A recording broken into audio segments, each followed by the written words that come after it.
There's plenty of people that enjoy a typical career path, that follow the corporate ladder and race up as quickly as they can.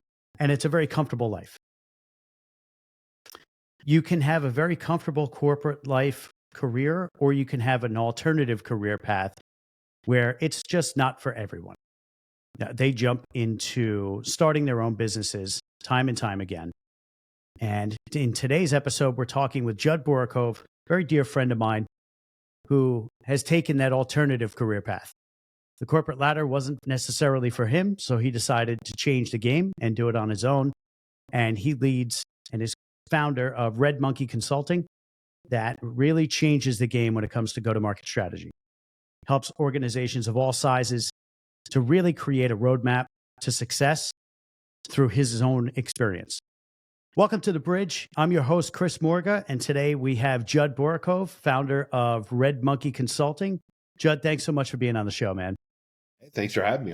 Always a pleasure, man. Yeah, man. It's always going to be a fun conversation when you and I get a chance to talk. Absolutely. You know, in traveling through your journey and seeing it firsthand, I've always appreciated that you're one of the players that doesn't follow one particular path. You have an innate ability to jump into 55 different things, and more importantly, you can manage them. I don't know how you do that. It's a great technique, and it's a great talent that you have.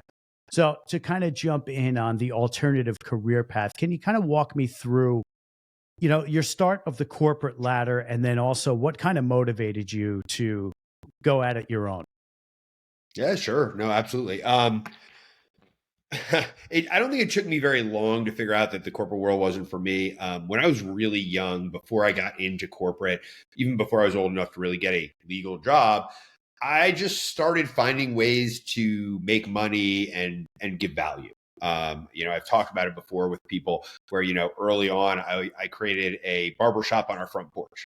It went from, I was just cutting my brother's hair, and I was like, my people would come by like, hey, will you do mine? And I was like, I can turn this into something. And I built a business out of it.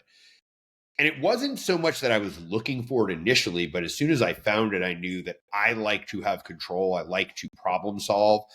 And then I like to be collaborative.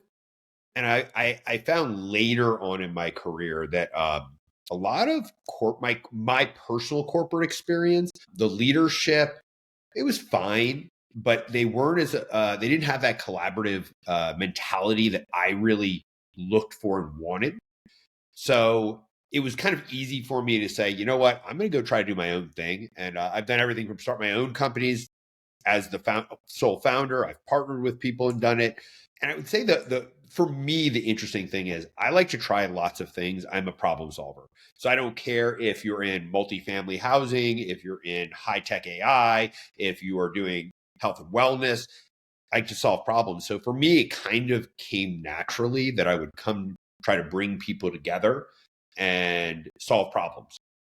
So it's interesting that you say that too, because as you're talking about this, the word that pops up into my head is management consulting.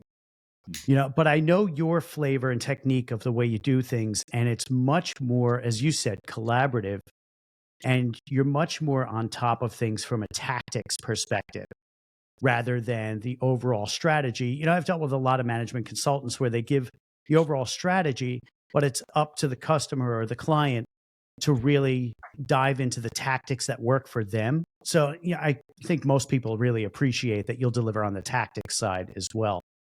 How have you seen that when you're road mapping for clients? So it's really interesting. I actually never wanted to be in consulting. I did it once, worked for a big consulting firm, and just found that I hated this. You give them something that really they're probably never going to use. You don't help them to understand how to use it. And then you come back a year later and do it again. And for me, without being able to create impact or create change for an org, I just felt kind of unfulfilled. So when I got into it, the idea was, yes, we'll help you identify the right path and the real strategy, but we'll also help guide you. So, and just so you audiences, we just rebranded. So now Red Monkey Consulting is called Rev Symphony. And the reason we did it is, the idea is revenue is bringing everything together. It's like an orchestra. You're playing different musical instruments trying to make one sound. And that's how we approach this is first you have to have the overarching strategy of how you're going to get there, what channels, what personas, what messaging, and all these great things.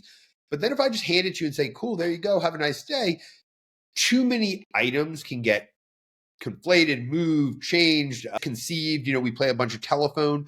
So when Totally. I approach this and the people that I work with, we approach this, we look at it full downstream. So how do you roll it out? So yeah, we can give you the strategy. And if you're like, hey, we want to do it our way, fantastic.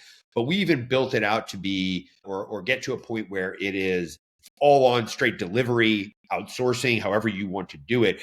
Because businesses these days, it's really hard. The bigger you get, the harder it is to communicate, the harder it is to control all of the moving pieces and build the system to be succinct. And I don't know if you can do that without being within an organization, truly, like not just in a system, not just in their spreadsheets, but with their people. And I think that I would say probably the biggest thing for us is it's about humans. It's about people. It's not, you don't look at the business as the business. The business is made up of human beings that all have different things, different challenges, different goals. And if you look at those and take those into account when building your strategy and execution plan, you're going to have something that functions well, that fits what that company is and who the humans that operate that company are, and you get a better result. So it's all encompassing, really. Yeah. That's excellent because top down or bottom up, it's hard to really get one organization that can do it all. Right. You're always got multiple different pieces. You got legacy problems or legacy products and services that are meant to fix the problem, but you guys come in with a very fresh approach. What's the initial information gathering process look like when you first start with a company? So we like to go in and do an assessment, and everybody says we do an assessment. The reason we're doing an assessment really is because we want to do root cause analysis and understand what's happening with your org, not just, okay, we're seeing this problem. Well, I've gone into many situations where people say, here's our problem. Great, go fix it.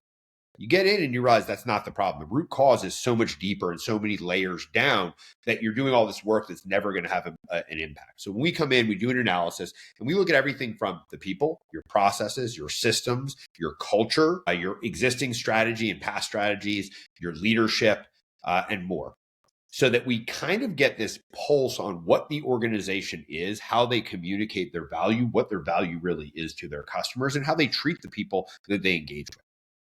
That's awesome, man. And you did this all from, just switching things up. You have a community, right? That also is part of this. We have a community for marketers called Peak Community. Okay. That we've been running since about the pandemic started. And this kind of goes in line with how we think about business. The idea of the community was always, and is now, is it's really in support of a movement. The movement is an educational component to executive leadership and other people to understand how marketing really drives an organization. These days, we see marketers are generally like, some of the first to be let go. They have these strange or just unrealistic expectations that are put on them day one. Like, hey, we want you to start within 3 months. You should, we want to quadruple our leads. Okay, it takes time, right? And so understanding the moving pieces, helping to educate, helping other people to understand what marketing can really do and how, so that they can get more effect and efficiency out of it, was kind of what promotes it. And so it kind of goes to the same thing that we do from our businesses. It's all about the people. It's all about the bringing them together in a way that drives a better outcome. That's perfect, man. That's perfect. And to kind of flip the script, the other side of this as you building it, from the ground up, basically. Again, you and I know each other a very long time. And the motivations, I think a lot of people would be interested in, because I'm sure there's a lot of listeners that are considering, it's really hard. It's really tight to get a job right now. I kind of got to go at it alone, take my strengths, lean in, and really start to monetize or diversify my revenue streams that make the most sense. So for any of the listeners considering that, can you kind of drop a few nuggets to where they can understand, what, I can do this based on the last 25, 30 years of experience that I already have, and it being a tight job market right now or a more loose job market right now? Well, I tell everybody they should diversify. The idea that you're job is going to be all of your revenue, and that's all besides maybe a 401k or something along those lines, maybe a couple investments that you have a manager running. I truly believe that there's better ways to diversify. Now, it can be everything from, hey, maybe you do stock trading, maybe you're into crypto, maybe you have a side business, maybe you invest into other companies, maybe, whatever it may be. But what it does is it gives you a better foothold that when, let's say, you do need a new job, it's not as immediate. You have a little bit of breathing room. You can be a little bit pickier. One of the things that I found, and like you, I work with a lot of executives, try to help coach and work with them and understand what they're doing. I find that most of them cannot get out of the idea of like, I am my job. And that makes it very difficult to diversify because you can't think past what's right in front of you. Exactly. So, Right. I take finance, for example, right? Everybody knows that in finance, you diversify your portfolio. Well, why wouldn't you do that with the way that you work? Why wouldn't you do that with all revenue streams in general, not just the investment revenue streams? So I will regularly tell executives, hey, even if you don't do a lot of it, you should do some consulting. You should get out there, work with other companies. There's a multifaceted reason. One, revenue for sure, brand awareness, but also you're keeping the sword sharp. You're seeing different scenarios that aren't the ones that are always presented in your existing business. So that's just an example. But I tell people all the time, get out there. Hey, if it's even like, hey, I just want to make sure that I'm staying sharp, and that to me is actually bringing value and potentially leads to something if I ever need a job. Well, okay, you can donate time. You can go to a nonprofit and help them with the business stuff or the things that you have a specialty in. Learn new things, see new things, build your network, and have access to different things that you didn't before. So those are just like some examples of ways to get out there and start creating more opportunity and more optionality for you, because nobody wants to be in the position they need it. So you always prepare it before you need it. Yeah, that's interesting too, because I'm noticing there's a lot more advisory now too. You're seeing a lot of executives that are joining advisory boards, and that's another way to monetize their expertise. And we learned this by and large. I think the corporate industry really learned this over COVID. We saw a lot of the younger content creators building their own empires or micro empires where they were getting $30,000, $40,000 months off of services or products digitally that they sold. And for me in particular, I had seen a lot of these movements going on YouTube from 2020 and beyond and started going, this makes a lot of sense. But there really wasn't a platform where there really wasn't one individual that could showcase all of the knowledge for every different piece of the puzzle. So, buyers were going to 15 or 20 different individuals and pulling different pieces of their digital courses just to try and put one motion together, one sales motion or one marketing campaign together, which the biggest problem with that is time, right? You're sitting watching all of these videos, but you're not executing. And the biggest thing I think you and I have learned together is it's not about the strategy. It's not about the tactics. It's about executing, or just start is the big popular buzzword. Just start and let it start to evolve over time and see where it goes. And that's where the expertise really comes from. Yeah. The one thing I'll say too, first off, I think that a lot of people are very afraid to take the first step. And I understand it. It's scary to get out of your comfort zone. So one of the things that like very near and dear to me is partnership. So to your point, where you're like, hey, people have to go to 20 different places. If I'm in a position where I've got a digital piece and I know that there's other complementary things, I might go look for other people that we can partner together to bring a better product to market, but also be able to work collaboratively and not only be the one with the burden, right? We share the burden, we share the risk, we share the rewards. And that way it makes it feel like something that's more approachable. So that's the other part where I don't think a lot of people think of it. It's like you can partner. You don't have to go it alone. Yeah. and Everything's if you built in a silo. Yeah. If you've got a great skill and it's, and there's complementary, go find people that you can do it with. Find people that you want to or have always wanted to work with, right? Now you've got an opportunity. And I love those because it does so much for your ability to work with different people, understand new concepts and things, and build something. Because if you've never built a business, the amount of challenges that you'll run into, they're exponential, but Oh yeah. it's so much more fun when you're doing it with other people. And I think we're starting to come to that realization now. I mean, if you spend any time, which most people do, on socials, you'll start to see the shift into community wins out. Those partnerships, like you're speaking about, really win out. Where a year ago, everybody was doing it, as we said, in a silo, not realizing that you get more out of the community. Really the whole secret sauce is the community. It's not a big, overarching, win game or end game. It's all about the community. I would say yes and no. It definitely has a ton to do with community in multiple senses, not formal community, but our community, like you're part of my community. I'm part of yours. That's still community. So even outside of a formal community, it still is about humans and the community that we build together. And I think that honestly has been one of the biggest missing pieces. I think it's why corporate is where it is right now, that they, and this isn't my opinion, of course, just an opinion. Not financial advice, right? I'll put the disclaimer up underneath. Right, disclaimer. But I think that a lot of corporations have lost the idea or the mentality that the people are the business. If you remove the people, there's nothing. There's no value, right? All of the knowledge, all of the product, everything, the operationalization of the organization disappears. And so how do we create a community that is our business? How do we create a community that is our sector? How do we create a community that is more global, that allows us all to benefit?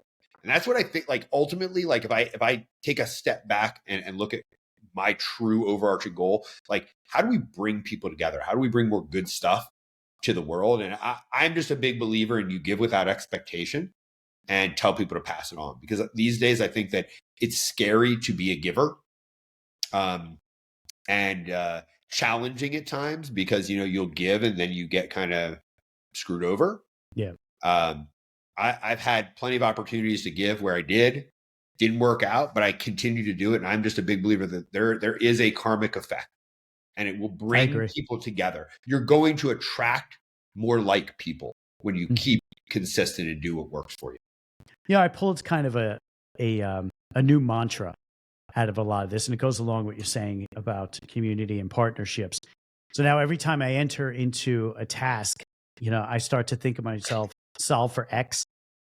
As nerdy as it is, it works for me because it starts helping me to create or visualize a formula in my head that I can get to the solving component of it.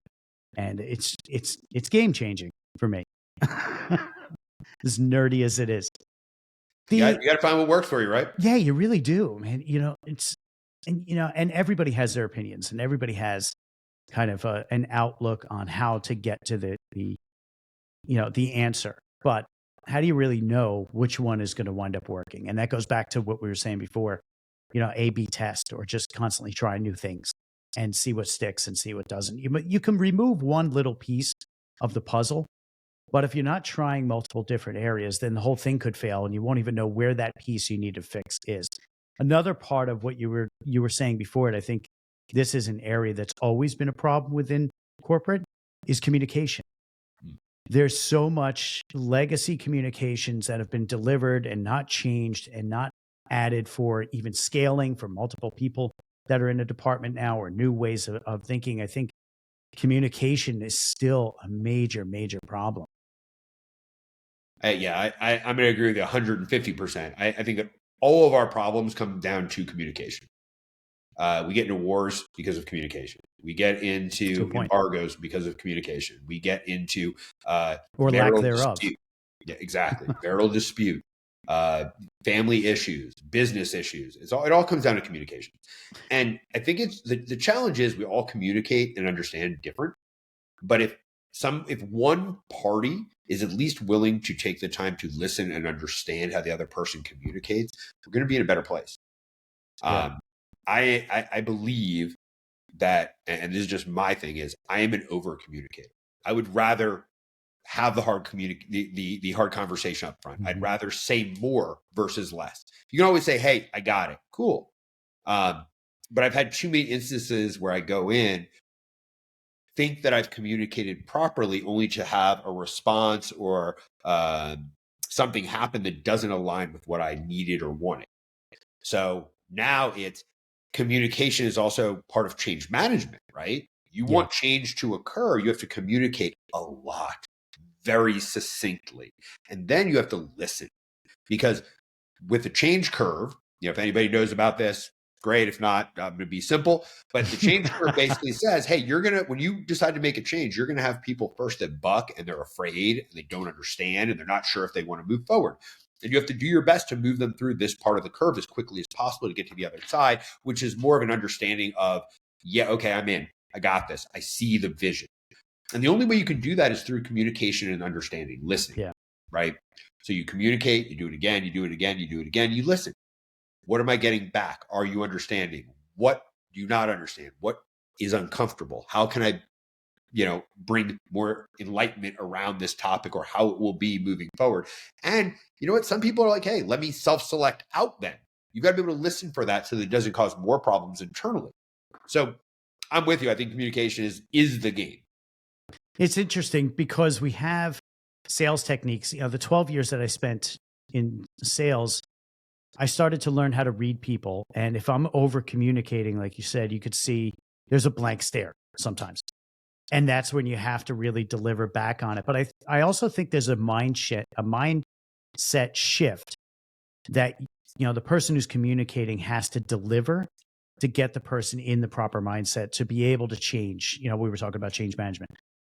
You have to kind of put that person into a different mindset. You have to use small techniques that are just going to kind of make sense to do that. See, the case in point, I started shaking my head yes to try and get you to, shake your head yes. Now you're in a different mindset. And those are things not everybody understands, but they're so effective. So I would encourage anybody, if you can read about sales techniques, even if you're an accountant, it'll benefit you in such a great way. So I love the idea of change management because it's such a sticky conversation that always has been, where people will buck it and people say, no, I'm comfortable with it. And you made a good point.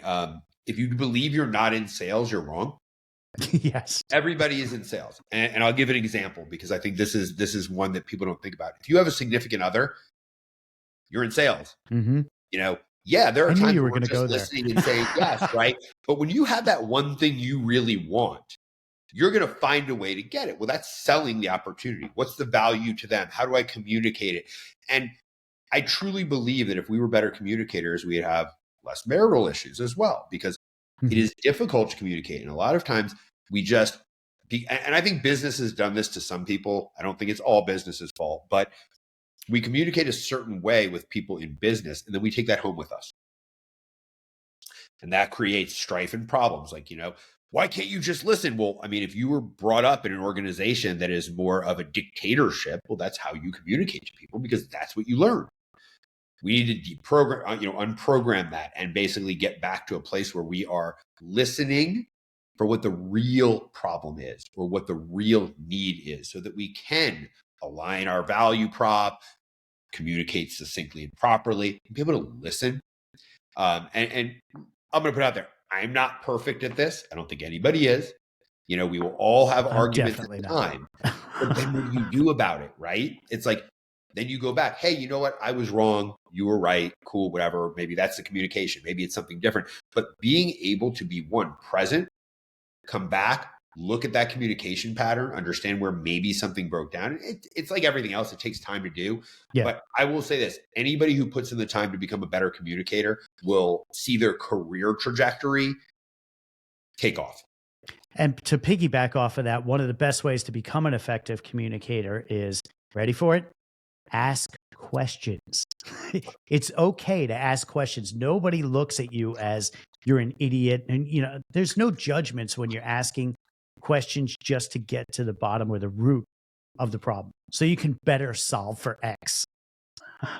One caveat to that, because I do ask a lot of questions and I had to learn this the hard way. My significant other pointed this out. Pay attention to your tone. Because, that's a good one. Right?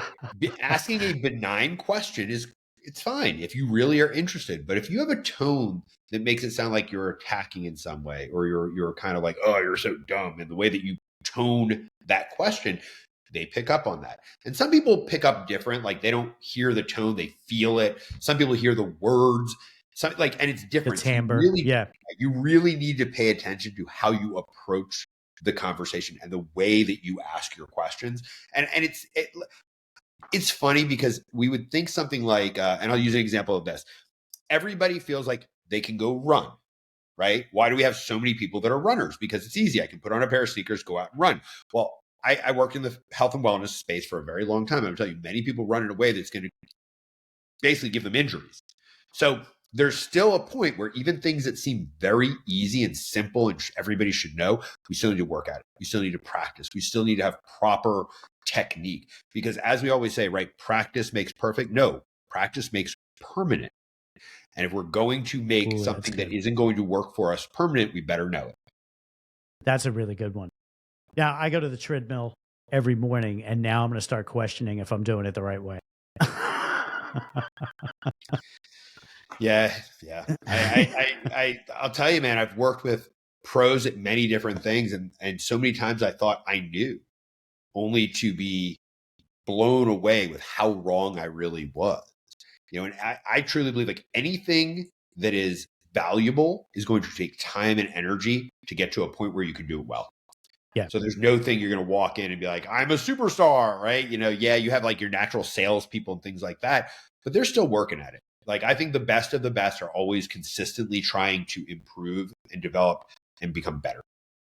And that ties perfectly into what, we talk about on the bridge is, those two pathways to your career, whether you do it your way and had gone out or you want to follow that corporate ladder. But that practice of repetition to make it permanent, I really love that. Practice makes permanent. That really changes the game. And I think there's so many people that have become so programmed, even in the most recent layoffs that really hit almost every single industry. And people really felt it, right? And you get people that show up on LinkedIn, especially that immediately have the open to work badging and start either bad mouthing their organization or saying, I really need a job, and, coming at it from a perspective of, I don't want to say weakness because it's really not the right word, but just the approach is different. You know what I'm saying? Like people come at it where if you sit back, collectively look at it, ask the questions from some of your network and communicate, as well as build that repetition muscle of connecting with people, talking with people, finding out what the problems areas are. You start realizing that you're getting interviews from the corporate side of things. You're getting interviews without even realizing you're getting interviews because you're having conversations and you're building that repetition of getting on a call with someone, spending 20 minutes just having a conversation, and you've been interviewed. You didn't even realize. So I think that's powerful in both areas. Just to kind of circle back to everything that we were just talking about, it comes into so much play in so many different facets of the career path that it makes sense to everyone. Well, I'll give you this one because you and I both have helped people get jobs many times. Mm-hmm. And one of the things that I find really interesting is people get into that, hey, I need a job. And they think that a job search is not a sales motion. Absolutely. Getting a job is a job, one, right? The amount of energy and effort that you have to put in. And two, you are selling a product. You are the product. Therefore, you better know what your value prop is. What do you bring to the table, right? What are your past accolades that you can talk to very well? And if you approach it from the perspective of, I am selling a product, would you get on the internet and then tell people, everything sucks, you should buy from me? No. Because if I look at that, I say, whatever that is, I don't want. Mm-hmm. So you approach it. Yeah, you just approach it from the perspective of like, I'm in a sales motion. I have a very valuable product that can help solve a lot of problems for people. Now all I have to do is get my messaging. How am I going to present this? And be able to succinctly have a great conversation. And to your point, posting on LinkedIn or on social or whatever it may be and saying, I need a job is a little bit different than you go, hey, I have 15 years of experience in demand gen. I worked at these companies, was able to drive these kinds of results. Which person do you think I want to have a conversation with? That's perfectly said, man. I can't remember the woman's name on LinkedIn. I had seen a post where she went into the open to work. She said, I'm ready to start, a new challenge in my career path. Then she wrote a little paragraph thanking and tagging every single manager that she had at her previous company, and then hashtagging some of her top 3 skills. And then from a positive perspective, showing that she's really excited about the next chapter. She had a job in 3 days. Yeah. 3 days. Yep. And managers are looking at that too. If you're coming onto LinkedIn and you're putting that negative perspective on it, you could have great skills, but the manager is thinking, if they're being vocal publicly like this about something that's going wrong, then if they're on my team, and again, change management, people don't want to change things, they could be very toxic to the rest of my team, and then morale is going to shoot down, productivity is going to shoot down. Yep. So I love what you said about the product type of positioning too, because I say this all the time to my private clients. Think about the holidays. You get an email from JCPenney that says, hey, now till Sunday, buy now 40% off. It takes you to a landing page and then ultimately to the buy now button. Job seekers are doing the exact same thing. You're coming out with bringing them in at top of funnel, which is your LinkedIn profile that offers just enough compelling information to have them say, I want to see Judd's resume. That's where you have all your qualitative and quantitative, statistics around what you do to where they bring to the demo. But you're trying to lead them down a customer journey to the buy now button, which for you is an offer letter. It's the same concept. One thing, and I just like to bring the idea that everything we do is sales and marketing in life. Mm-hmm. Yeah. If you think about a customer journey, right? Not all of us do this. If you're in marketing, this is a no-brainer. You're an executive, you've heard it, you know what this is. How do people get to you? And if we think about, okay, I'm going to draw most of my attention from LinkedIn. Well, what are they going to see when they get there? Well, what's the next step? What should they feel? What should they see? And if you go, my ultimate goal with every step is to get to the next step. So if LinkedIn leads to phone call, great. What does phone call lead to? Oh, it shouldn't be, you're not going, I'm on LinkedIn and my goal is to get a job. Your goal is to get to a phone call. Exactly right. And if you can think about it in the perspective that every step is part of a journey and you want to make the journey as, let's just say impressive as possible, you have a much higher likelihood of closing. So you have a much higher likelihood of getting that job, getting that role that you really want. That's perfect, Judd. That really is perfect because that ties into both of our businesses so well. And it's once that repetition too is mastered. I mean, nobody's spending 8 hours looking for a job. If you're out of work, there's no reason you should be, because you need a mental break. Otherwise, you're going to drive yourself nuts. But as this muscle gets improved and as you're doing this, all the different ways that we mentioned here on the show, I think you're exactly right. Those top tier or those A player roles are going to be gobbled up by you, because you become that A player. Yeah, and you go back to 1993? There was an interview with Steve Jobs where he said, I just want 5 A players, because then it starts to compound on itself. And then you start building teams of all A players. They don't want to work with B players, and you flip that into the job search. Be an A player. What is an A player? An A player does exactly what Judd said. You think about each motion or each step in that journey that leads to the very end where the hiring manager is so excited to deliver that offer letter. And even your onboarding team is so excited because you've created an experience throughout that journey that the offer going to you is a no-brainer. Why would they even consider anyone else? And I'm going to say this because I think if I was sitting in a seat listening to us, it feels like a lot of work and really hard. And being very ADD as I am, and many people these days, we all seem to be, it's baby steps. Yeah. And I always tell people, if something seems big, like we say, one bite at a time, right? Yeah. You just sit down with a piece of paper and write something. And when you lose focus, walk away and come back. Just start building that muscle of focus. And I know it's not easy with ADD. Trust me, that my whole family has it. But I have found that the more that I put in the time to learn to focus and be productive, the better the results that I get are. So Yeah. if this feels like a lot that we're saying and it feels very unapproachable, and it feels like too much and overwhelming, you don't have to think about it in its entirety. The first Right. step is think about where you're going and maybe just build a little, like, I don't care if it's, with a pencil and a piece of paper. How do I get from here to the job? What are the steps? Yeah. And if you That's a good start point. just one step at a time, guess what? Now I've got a roadmap and I know I can work on one little piece at a time instead of looking at that whole and being overwhelmed. And that's a great point too. Whether you're on Android, whether you're on iPhone, there's an app called, I think it's Google Tasks and Apple Reminders. For me, those are game changers because as soon as something comes up, I put it in a reminder. If I have to have it as repetitive, I just sequentially keep that thing going.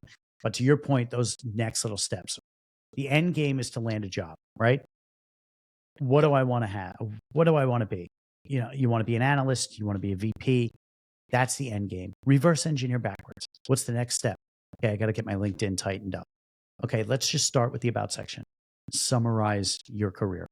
Just write it. To Judd's point, brain dump is gold because so many different things come out of a brain dump that you never even expected. You weren't really figuring into the equation, but it'll start to build that journey out because you're not thinking about it. And that's helpful for the ADHD community that, putting those steps down and just brain dumping, you start to see the patterns because all you need is that one moment. ADHD brains, they can't choose what they focus on. When it hits at the right moment, that's when you become hyper focused to where nothing's breaking you out of it. So all you have to do is practice it long enough and start writing long enough until one thing catches. Then you focus on that and you just keep going with that. It'll build itself and you won't even realize it. So that's perfectly said. And one little thing that I always like to tell people is go get an accountability partner. Find someone else who's Oh looking for yeah. a job. Hold each other accountable. Find somebody that you can check in with consistently. Tell them what you are going to do so that when you get on that call, you're going to feel that pressure to get it done. And if you don't have somebody like that, get a coach like Chris. Get somebody who will help you stay accountable to what you need to achieve. And I know, like, look, accountability partners are great. Coaches are great. If you can do either, I highly recommend it because it's too easy to focus on the things that feel good in the moment. And, the things that we really need to do, generally the things we put off the longest. Yeah, absolutely. What's that saying? The everything you ever wanted is just on the other side of fear. I actually believe that. Yeah, because there's so many things that stop us in life because we're like, oh man, what if the outcome is not what I expected? Who cares? Change the outcome. There's so much that we can do and we can break down to help us overcome fear. There's so many different resources, even if it's not with me or it's not with Judd. There's so many resources out there. It's just take step one. That's it. Just step one. You'll figure out step two. It will become apparent very quickly. Yeah, very quickly. That's right. Man, we jumped everywhere and all over the place. So I'm trying to think of what are the key takeaways here? Communication, the importance of communication, the importance of task management and just starting and execution and understanding and being comfortable with change. I mean, those are the key main takeaways. Did I miss anything that you saw?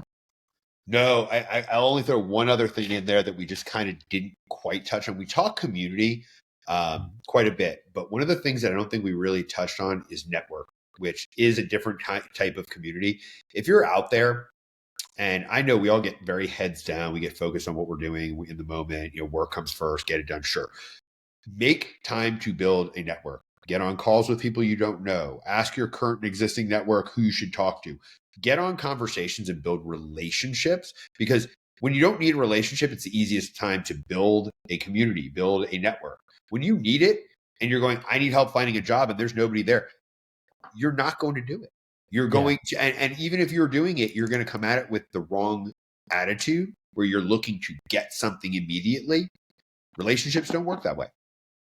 See, I look at that a little bit differently than you do, because I look at network as the motion to community. See, I look at it as the action word, right? It is. Network with people and, Yep. and that'll ultimately lead you to the community. And communities don't have to be so huge, right? I think there's so many people that build these communities looking for 10,000 members in them. You don't need that to be an effective community. No. You can have an effective community that really helps one another out to reaching your pinnacle of success, because that definition changes by person. Yeah. And it could be a very small 100 or even 50 person community. What was the term that people were on LinkedIn that they were part of a group and then it just went sour? Pods. Pods. Yeah. Pods. They got such a negative connotation, but there's still many people that view the pod as, something glorified of what it is, but it's just the terminology of it. The pod is the community anyway. Now, the hacking pods, yeah, that's a different type of thing. You're all interested in just hacking each other. But regardless of what you call it, whether it's a pod or a network or a community, bringing it down to the base level of we're all just people and we can't do anything alone. That's not why we're here. We weren't made to do everything alone. That's why there's multiples of them. Man, Judd, I mean, this was so perfect too, because I think this is so timely in a time where we're starting to see the hiring levels reach what pre-pandemic levels were. I think we're up 0.4% of what the pre-pandemic levels were. Will we get to the massive hiring? I don't think so. I think we'll get to larger than expected hiring levels because a lot of companies are waiting to see what the markets are doing. They're waiting to, let's call a spade a spade. A lot of them are waiting to see what the political turnouts are going to look like. And also they're spending a lot of money on these new technologies, AI, and adding them into their products, goods, and services. That's going to take time. That's going to take investment. And the companies have to, because every other competitor is doing it. So they have to keep up with the Joneses, as it were. So I think that's going to be very, very telling on what we see Q2 and Q3 from a hiring perspective and what it looks like. But at least we're on the right track and we're seeing those levels to start jump up. So anybody looking for a job right now, now's the time to really say, as Judd said, start building that network muscle, building that repetition muscle, because we're opening up. You're seeing much more job openings than we did in the last month or so. Anything to add to that? Yeah. So just if you are curious what hiring is looking like, one of the areas that I tend to look at is economics. What our current interest rates actually makes a difference in that the cheaper money is, the more money is generally available to businesses to spend. And when they have more money to spend, they hire. So if rates go up, assume that hiring will go down. If rates go down, assume hiring will go up. Is it perfect? No, but it's a pretty good idea and way to look at it to understand where might it be if you don't have your finger on the pulse. And these are contract years, right? I mean, wasn't the borrowing of money at the lower rates during 2020 and 2021, isn't this a renegotiation contract year? To where they have to reinvest? Because I think some of the most companies, I mean, they'll take a 24-month, right, when they borrow some money like this. It varies on what they're doing. Some people have companies have large lines of credit that they're just turning. Some are taking influxes, VC, PE investments, and things along those lines where they have 10-year runways. Everything varies. But when money is cheap, hiring tends to go up. Yeah. And that's one of the things that we're seeing. And, there's also a global component. So if people are not US based who are listening to this, looking at things like, the Bank of Japan just raised interest rates for one of the first times in nearly 20 years. And while they're at an interest rate of 0, they were at negative rates before. What does that mean for the economy globally? I don't think that everybody needs to pay attention to these things. But if you are curious, if you are trying to figure out, is this a good time to looking at the economic factors and rates will help you to decide, is this a good time? If money is really expensive and hard to get, it's going to be a lot harder to get a job and it's going to take a lot longer. Yeah, that's perfect too. And, to your point, not everybody has to understand all that. It's not some new learning that you need to jump into right away or, it's not. But if you have an eye on it or you have a ticker on your phone that you just glance at from time to time, it could be very telling. It could kind of lead your decision-making process in a way. Absolutely. Judd, thanks so much, man. I really appreciate you coming on for this. if you wouldn't mind just telling people where they can find you, how they can connect with you, because you're such a wealth of knowledge. I think it'll be very beneficial for them to jump in and talk with you, even have a conversation. Yeah, I'm on LinkedIn all the time. So if you can find me, Judd Borakove on LinkedIn, happy to go there. And then check us out at Rev Symphony, REV Symphony. Love music. You guys are going to see some cool stuff coming out soon. Nice. You'll be the first to know, but we are releasing playlists for different aspects of business. There's a lot of music coming your way. Hopefully you guys get a chance to enjoy it. And, thank you for letting me be a guest, man. I appreciate it. Oh man, now you got me compelled. So I got to talk to you. Be like, what kind of music? Awesome, man. Thank you so much. And if you like this episode, consider following, liking, and leave a comment. So that way it really helps out the show. And thanks again, Judd. And we'll see you in the next one. Thanks, guys.